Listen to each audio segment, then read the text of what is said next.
Good morning, everybody. It's Christopher from Serene Education with the 4 majors notes update for the 28th of January 2014. Okay, 4 majors starting with euro against US dollar using the FX8 Ultimate template.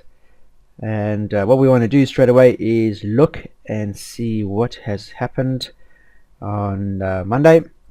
New week, you can see that euro has come unstuck at a price support and resistance level in the shape of the prior swing low, which is now forming a resistance level, a consolidation level. The good thing to see here is we have the candles are still back into play. The overall sentiment is still one of positiveness. As you can quite clearly see, we're still trading in an uptrend. We have seen a slowdown. Price has failed to break above the 61.8 level.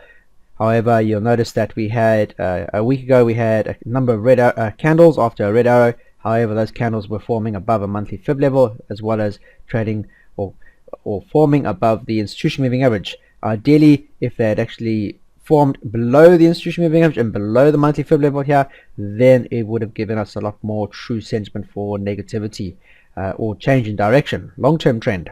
However, that's not the case. Here you can quite clearly see we've had a consolidation and then a bullish engulfing candle last week, which has led to the upside or change in candlesticks, which is back in line with long-term sentiment, which is up.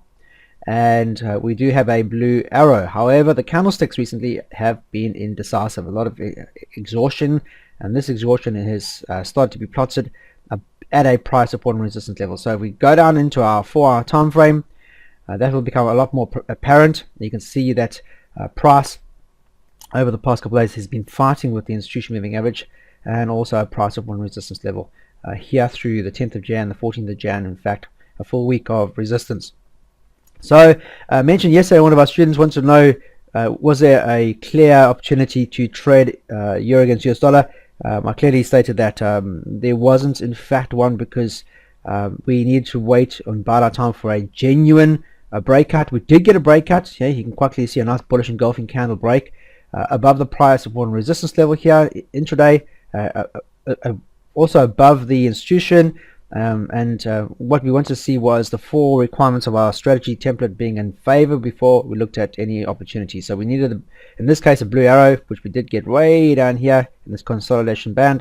And then the candlesticks went blue, which is great. Then we had a bullish engulfing candle, which is great. The RMO which was above, which is fantastic, and the OSMO, which is above. However, it was dark green, and a bull candle like that being dark green is a no-no. Okay, that's a straight telling us that there's no true sentiment moving behind that move. Therefore, it was just a fake out.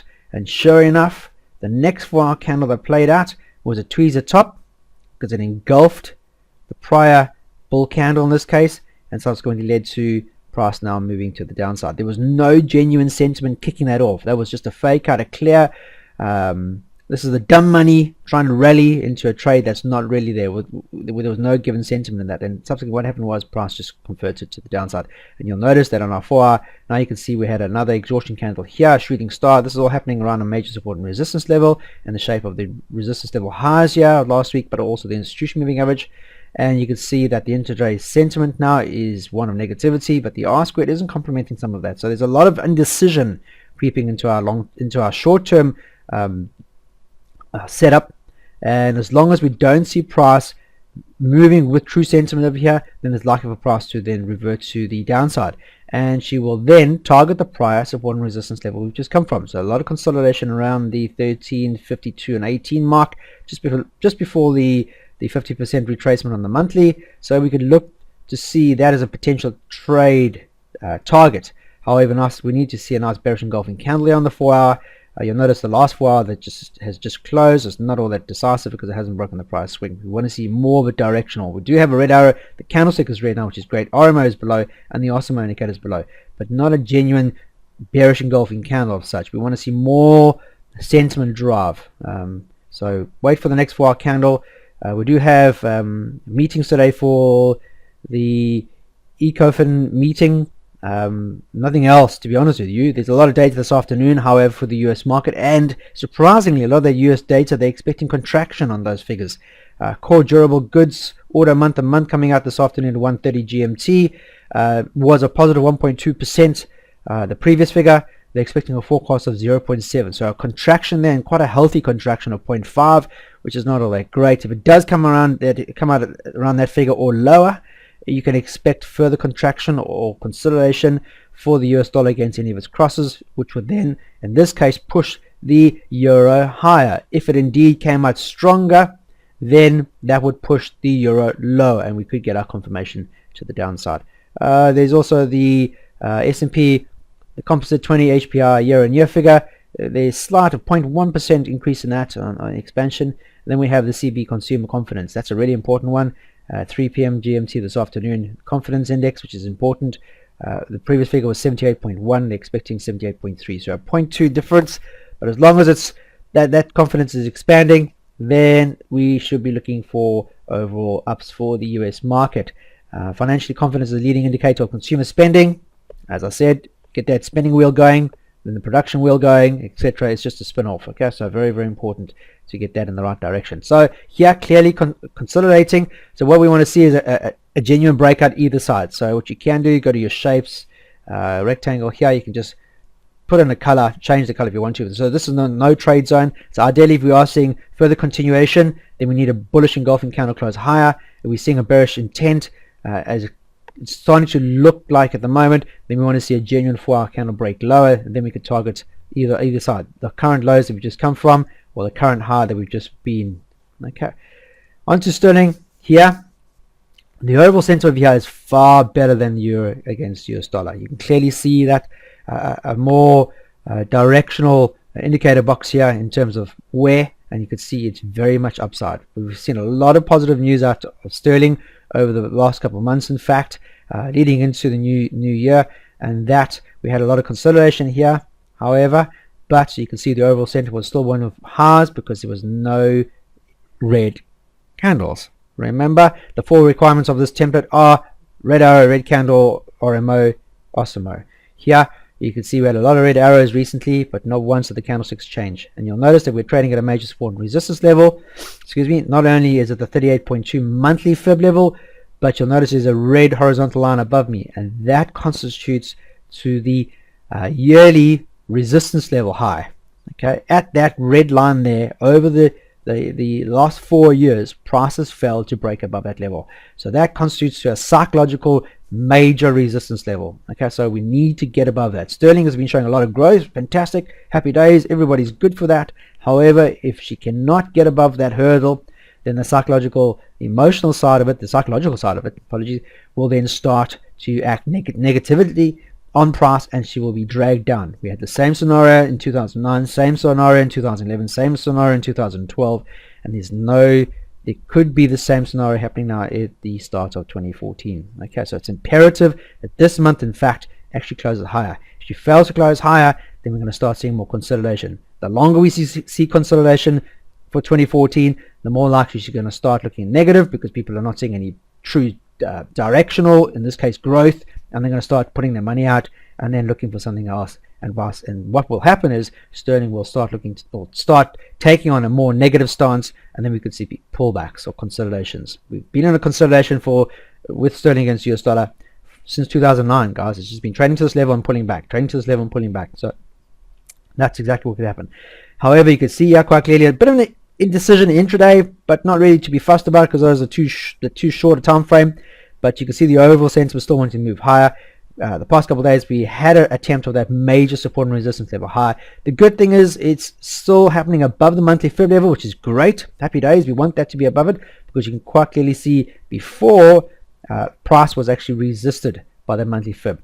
Now we're getting above it, but the overall psychological psyche of the trade is this major yearly resistance level now. And it's a major long term. 2009 to now is a very, very long period of time, and psychologically that's going to have an impact on price movement. We do have, as I mentioned, sorry, I didn't mention earlier, but this morning at 9:30 GMT and Wednesday tomorrow we have FOMC statement meetings from the US markets. Are we going to see their stance still progressing with tapering on their QE plan? That's all going to start coming to play now, and that will have a detriment effect on any of its crosses. So sterling would be affected, euro would be affected, any across the US dollar would be affected if tomorrow's data comes out negative. Okay. Today we have prelim GDP quarter-on-quarter figures. It's the first figure out of 3 GDP figures that comes out, so it holds a lot of importance.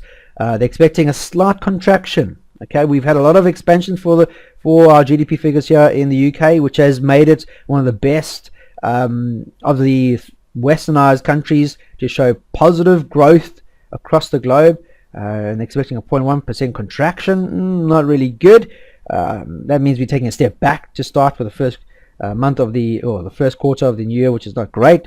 So very, very important that we do get a positive figure there. If we don't get one, that could lead to sterling now stalling, okay, and that would lead to price now finding consolidation around here, finding resistance, and then sitting in this band for as long as possible. That could happen quite clearly because we've seen it happen before. So very, very important that the prelim GDP figures this morning do come out in favor of sterling. If they don't, and they come out as forecasted or even worse, then expect a contraction or a pullback definitely on the cards for today, and that would then react quite negatively or positively with the euro against sterling. So you could think outside the box there. If there is indeed a negative figure for sterling, then trade euro sterling high, euro GDP cross higher for euro, because the knee-jerk reaction would be euro would gain strength on the outcome of any negativity for sterling. Okay, you got to think outside the box, think cleverly.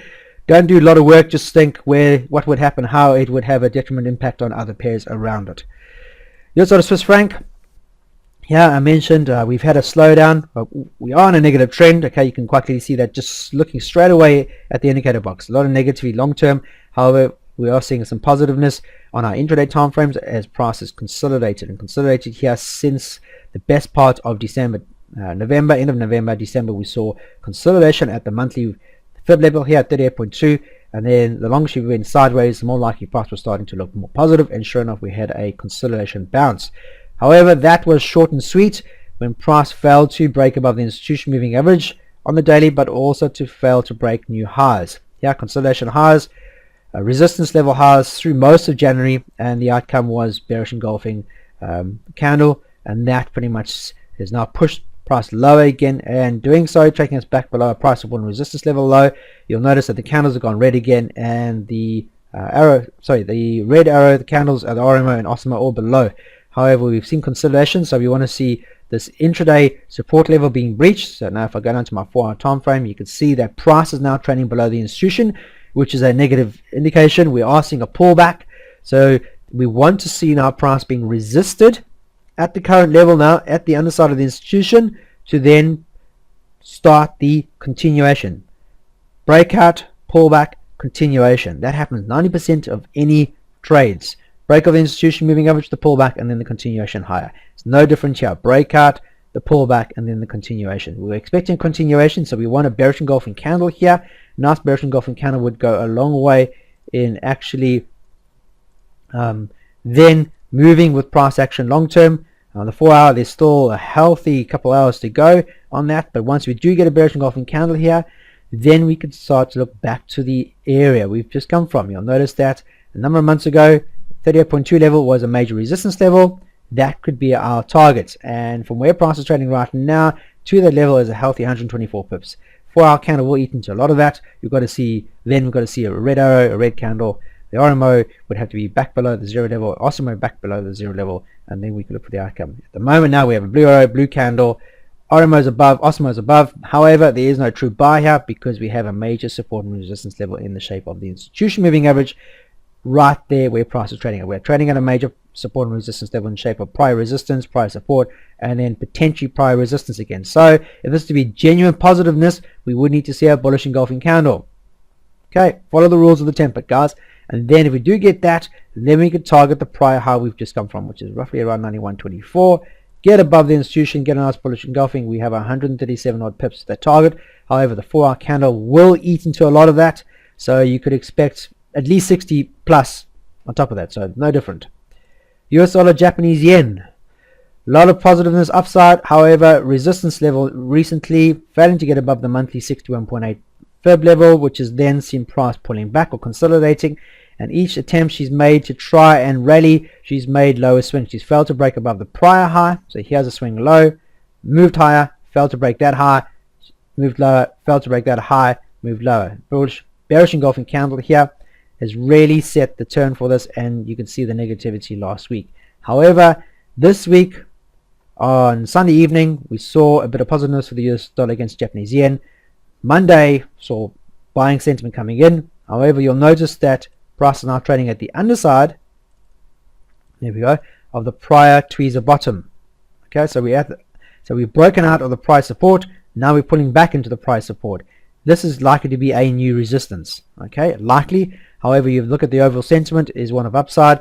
Notice the indicator box over here, a lot of positiveness intraday, but our 30 hourly and 4 hour is not showing us that the R squared is complementing that. So there's no true sentiment on those time frames as yet. And you can see the long-term sentiment, still monthly is long. However, we start seeing a lot of indecision creeping in. And this indecision over here is creeping in because primarily we're not making new highs here, especially on the weekly, etc. And you can see that consolidation happening. So on the 4 hour, we drop down to our 4 hour time frame. You notice the candlesticks are positive or negative. Great. You'll notice the institutions above price now. Fantastic. Negative. See red arrows. Sorry, we've got red candles. We have a blue arrow. However, the candlesticks are still negative. So it's still telling me that negativity is still there's still negative sentiment in this trade. If this is to be positive, then we need to be trading above the institution. She's got to do a lot of work to get back above the institution to look positive for the US dollar. So here, negativity, look for the overall sentiment to be shorts. So buy your time. Will the US dollar this afternoon, their data this afternoon, push US dollar lower against the yen? That will remain to be seen. But if you do see contraction across the board as they're expecting, negativity on those figures this afternoon, if that does play true and it does come out as forecasted, you can expect the US dollar to fall or drop or pull back against the US or against the yen. Okay, and that goes for any other crosses. So that's a guys, short and sweet today, all of 17 minutes. But I hope that gives you an insight into how I actually use the indicator box. There's no emotional trading. It's all mechanically. My approach is very mechanical, which is what you want to be doing. Leave that emotion outside the office door, guys. Leave it outside. You don't bring emotion into your trading. Back it up with some money management rules, and you're on a clear winner. Okay, guys. There's less risk taking part. There's more decisiveness, more genuine sentiment movement. You're likely to make less mistakes, and the overall outcome is you're going to be one of profit. You'll be making more profit, therefore more happier in your trading style. Okay, that's it for today, guys. Hope you have a fantastic trading day, and I will catch you first thing tomorrow morning. Until then, you guys trade serenely.